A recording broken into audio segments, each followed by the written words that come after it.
जैसे कि हम लोग कुछ दिन पहले स्वर वर्ण पढ़े हुए थे और आज हम पढ़ेंगे व्यंजन वर्ण। उसी क्रम में आपके सामने हम व्यंजन वर्ण की परिभाषा लिखे हुए हैं। क्या परिभाषा देखिएगा। व्यंजन वर्ण उन वर्णों को कहते हैं जिनके उच्चारण में स्वर वर्ण की सहायता ली जाती है या जो स्वर वर्ण की सहायता से उच्चारित होते हैं, आप उसे व्यंजन वर्ण कहते हैं। उदाहरण के लिए क, ख, च, ट, प, फ, म, ह, ये सभी जो है व्यंजन वर्ण के उदाहरण होते हैं। तो यहाँ पे समझने वाली बात है कि आखिर ये वर्ण किस प्रकार से स्वर वर्ण की सहायता से उच्चारित होते हैं। तो उदाहरण के लिए आप देखे होइएगा कि जो व्यंजन वर्ण होते हैं या जो वर्ण होते हैं, ठीक है, उदाहरण के लिए जैसे कि मान लीजिए एक क जो है अगर हम व्यंजन की बात करें तो क में अ की मात्रा इसमें संयुक्त होती है। अब आप इसे उच्चारण कर सकते हैं, लेकिन इसको बोलना आपके लिए कठिन है। आप इसे सही तरीके से उच्चारण नहीं कर सकते। यदि आप करना चाहें तो कीजिए। तो क्या लिखा हुआ इसको पढ़िए। को आप कह रहे हैं, मतलब क्या है, आप पूरा स्वर की सहायता ही ले रहे हैं। बात समझ में आ रही है जी। उसी तरह से हम इसको तो उच्चारित कर सकते हैं कि ख लिखा हुआ है, बट अगर आपको हम कहें कि भाई इसको उच्चारित कीजिए तो इसको उच्चारित करना मुश्किल होगा। ठीक है, अब इसको उच्चारित करने के लिए हम किसकी सहायता लेनी है? स्वर की सहायता। और क्या है? स्वर है। और क्या है? स्वर है। इस प्रकार आप जो भी स्वर लिखते हैं, क से ह तक जितने आप स्वर लिखते हैं, ये सभी जो है क्या है, स्वर की सहायता से ये बनते हैं। आप जितने क से लेकर के ह तक वर्ण लिखते हैं, ये व्यंजन वर्ण है और ये किससे बने होते हैं? स्वर की सहायता। और स्वर कौन सा होता है जी? और इसमें सब में और की मात्रा जो है इसमें क्या है, बात कर लेते हैं व्यंजन वर्णों के भेद की। आप लोग ध्यान दीजिए। अरे ध्यान दो तुम लोग, हम लोग पढ़ रहे हैं, ठीक ना? तो स्पर्श वर्ण, हालांकि इसे व्यंजन वर्ण के 3 भेद होते हैं जो एक एक करके हम लोग पढ़ते हैं। तो सबसे पहले हम लोग स्पर्श वर्ण की बात कर लेते हैं। तो स्पर्श वर्ण का तात्पर्य होता है जिन व्यंजनों का उच्चारण करते समय ध्वनि या जीभ किसी स्वर अंग, अब स्वर अंग जहां से स्वर उच्चारित होते हैं, यथा आपका स्वर जो अंग होगा, कंठ होगा, तालु होगा, मूर्धा होगा, दंत यानी कि दांत होगा, होठ होगा, इसके अतिरिक्त ये दोनों अंग मिलकर के भी ध्वनि को उच्चारित करते हैं। तो इस प्रकार से आप देखोगे कि स्पर्श वर्ण वे सभी प्रकार के वर्ण हो जाएंगे जो उच्चारित करते समय ध्वनि जो है किसी न किसी उच्चारण अंग जो होते हैं उनको स्पर्श करें। उदाहरण के लिए जैसे कि मान लीजिए कंठ है, तो कंठ से जब आप कवर की बात करेंगे, कवर्ग यानी कवर का मतलब कपड़ों का समूह, कवर की बात करोगे तो ये कहीं ना कहीं सभी जो है शब्द है, क्या कहते हैं इसको, वर्ण है, ये किसको स्पर्श करेंगे? कंठ को। तो इसीलिए हम कवर को कंठ वर्ण भी कहते हैं। और ये जो है स्पर्श व्यंजन है। और इस किसे स्पर्श करेंगे? बोलिए किसे स्पर्श करेंगे? कंठ को स्पर्श करेंगे। उसी प्रकार इसके आगे पढ़िएगा तालु। हम जब इसको पढ़ाएंगे आगे भाग में कि कौन सा वर्ड जो है इस अंग से उच्चारित होता है तब तो वहां पढ़िएगा। बात समझ आ रही है? एक जैसे कि मान लीजिए हम यहाँ पे कहें कि बाबू ये प लिखा हुआ है, हिंदी का है ना, एक व्यंजन वर्ण है, प लिखा हुआ है और खास करके व्यंजन वर्ण में स्पर्श वर्ण है और ये होठ से उच्चारित होता है। किससे उच्चारित होता है? होठ से।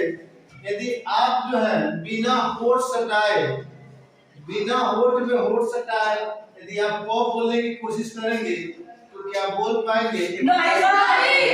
नहीं, ट्राई कीजिए बोल कर। नहीं तो बोला जा रहा है, नहीं बोला जा रहा।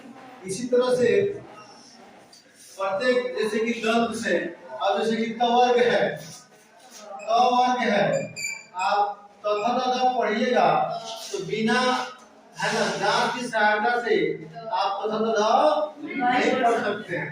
इसीलिए इन वर्णों को स्पर्श वर्ण कहा जाता है, क्योंकि ये वर्ण जो है किसी न किसी अंगों को क्या करते हैं? स्पर्श करते हैं। अब आइए देखते हैं कि इनकी संख्या कितनी होती है। तो इनकी संख्या होती है कितनी? 25। क्या बात है, इनकी संख्या होती है 25। यानी क से लेकर के म तक। ये कहां से आते हैं जी? अरे कौन कौन होते हैं क से लेकर के म तक?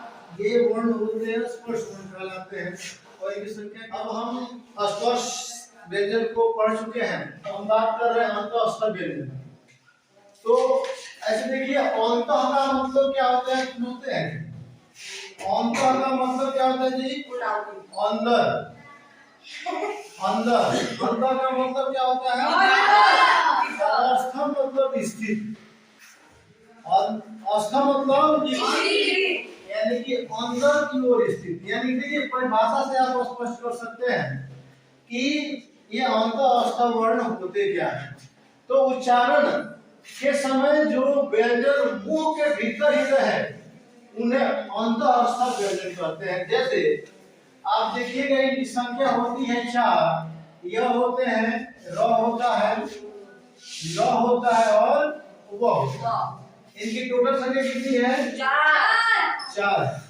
अब एक और चीज आप जान ले, इन्हें हम अर्ध स्वर भी कहते हैं। इन्हें क्या कहा जाता है जी? इन्हें हम अर्ध स्वर भी कहते हैं। तो ये बहुत महत्वपूर्ण है। व्याकरण में आपसे इस प्रकार के प्रश्न पूछे जाते हैं कि ऑप्शनल क्वेश्चन पूछे जाएंगे कि इनमें से कौन स्पर्श वर्ण है और कौन अंतःस्थ वर्ण है, कौन ऊष्म वर्ण है। तो इस प्रकार से चीजें आपको याद होनी चाहिए। ठीक है, तो एक बार बताइए, अंतःस्थ वर्ण की संख्या कितनी है? 4। कौन कौन वर्ण है? बहुत सुंदर। आप लोग बड़े ही मन लगाकर पढ़ने वाले विद्यार्थी हैं, मैं इससे प्रसन्न हूँ। अब हम बात कर रहे हैं व्यंजन वर्णों के अंतिम प्रकार ऊष्म व्यंजन की। किसकी? ऊष्म व्यंजन की। बिल्कुल। तो ये ऊष्म व्यंजन कहलाते क्या हैं? देखिएगा, कुछ व्यंजन वर्ण ऐसे वर्ण हैं जिनका उच्चारण करते समय घर्षण होता है। घर्षण होता है, उस घर्षण से क्या होता है? ऊष्मा निकलता है, इसीलिए इसको ऊष्म वर्ण कहते हैं। परिभाषा लिखा हुआ है कि जिन वर्णों के उच्चारण में मुख से विशेष प्रकार की गर्म, ऊष्म का अर्थ भी गर्म होता है, वायु निकलती है, उसे हम क्या कहते हैं? ऊष्म व्यंजन। अब ये होता कौन कौन से हैं? तो याद रखिएगा, तीनों श, तीनों श और एक ह, तीनों श और एक ह, ये 4। इनकी भी संख्या कितनी होती है? 4। इनके उच्चारण में जो होता है तो एक घर्षण होती है और घर्षण से ऊष्मा उत्पन्न होती है, इसीलिए इन्हें क्या कहा जाता है? घर्षण व्यंजन। ऊष्म क्या कहा जाता है? पुष्प व्यंजन कहा जाता है। पहले उसको खड़ा करो। बाबू तुम्हारा ध्यान कहीं और है। नहीं, सबसे पहले तुम जुगाली करना छोड़ो, मुंह में च्युइंगम लेकर के भैंसिया की तरह जुगाली आप करता करता। तुमको पता है कि क्लास में च्युइंगम खा के नहीं आना है। बैठो। क्या हम कहेंगे नहीं ना सुधरेगा ऐसा। आइए हमारे बिहार में व्याकरण के बहार में सीखिए, बड़ी जरूरी चीज है शुद्धता के लिए। अब मान लीजिए यहाँ पे तीनों श है और इसके उच्चारण में अलग अलग होते हैं बाप, ठीक ना। इसको तालव्य श की है ना संज्ञा दी जाती है और इसका उच्चारण तालु से होता है। ये मूर्धन्य श है, इसकी उच्चारण क्या होता है? मूर्धा से होता है और ये दांत से उच्चारित होता है। और आपको ह पता है, बताएंगे ये कंठ से उच्चारित होता है, ठीक ना जी। तो तीनों श का उच्चारण अलग अलग होता है। आप उच्चारण जब हम पढ़ाएंगे तो वहाँ आपको क्या करेंगे स्पष्ट कर देंगे, ठीक है। अब हम इसके बाद हम एक जगह व्यंजन वर्ण के प्रकारों को हम क्या करते हैं देखते हैं, ठीक है। एक जगह लिख लेते हैं, आपको आसानी से याद हो जाए, ठीक है। व्यंजन वर्ण के प्रकारों को एक जगह सभी को हम लोग समझने का प्रयास करें। जैसे कि व्यंजन वर्ण 3 प्रकार के होते हैं, ठीक है। इनकी कुल संख्या कितनी होती है जी? 33। इनकी कुल संख्या होती है 33। और 33 में आप देख सकते हैं यहाँ से लेकर के आप देखिएगा, यहाँ से लेकर के यहाँ तक, ठीक है। यहाँ से लेकर के यहाँ तक इनको हम कह देंगे क्या जी? क्या कहेंगे? स्पर्श व्यंजन कह देते हैं। क्या कहेंगे जी? स्पर्श व्यंजन। क्या कहेंगे? अब ये कितनी संख्या हुई स्पर्श व्यंजनों की? गिन लीजिए 25। और ये कौन सा वर्ण है बताइए? इसको अंतःस्थ। कौन सा वर्ण है? अंतःस्थ। आपको पता है, पहले से जानते हैं इसके बारे में। अंतःस्थ वर्ण है। इनकी भी संख्या कितनी हो गई? 4। और ये कौन सा वर्ण है? पुष्प व्यंजन है। क्या है जी? पुष्प व्यंजन की संख्या हो गई 4। तो कुल मिलाकर के यह 33 जो है क्या है? व्यंजन वर्ण है। आप इसे याद कर लीजिएगा। अगली वीडियो में हम स्वर और व्यंजन वर्णों के उच्चारण स्थान को पढ़ेंगे कि ये कहाँ से उच्चारित होते हैं, ठीक है। तो वीडियो अगर आपको अच्छी लगे तो लाइक कीजिएगा और नहीं लगे तो मत कीजिएगा। सब्सक्राइब जरूर कर लीजिए, ठीक है।